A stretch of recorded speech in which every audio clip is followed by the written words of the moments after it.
struggle living in Istanbul? Absolutely. But honestly, I can't tell if it's Istanbul, ADHD, or just me. Because when you're a freelancer, student, and an expat, every freaking day feels like a group project you do alone. I didn't move here for peace. I moved here because Chaos feels familiar. and Istanbul has the same kind of brain I do. Constantly overthinking, constantly craving for more.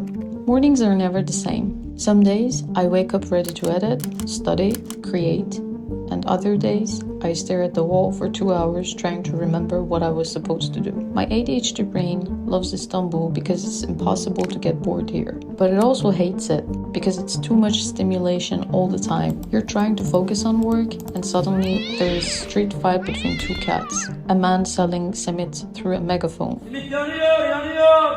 and a random guy outside shouting like it's an emergency. But it's not. He's just saying hi to a random stranger on the street. I grew up in Iran, so I get it. The noise, the warmth, the emotion.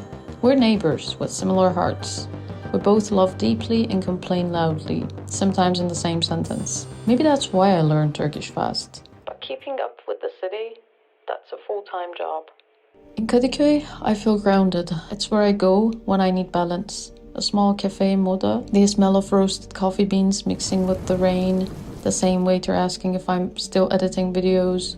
He doesn't know how loaded that question is. Then there is Beşiktaş, the chaos headquarters. I go there when I need a reminder that the movement is a kind of therapy. My brain works in visuals. I remember words through moments. Each word in Turkish is tied to a face, a street, a smell, a memory. It's like living in an open world game, except your quests are find stable Wi-Fi and finish one task without spiraling. Freelance life in Istanbul is survival mode with good lighting. You're constantly switching between editing, classes, deadlines, and wondering if you should just sell simit instead. ADHD makes time feel elastic.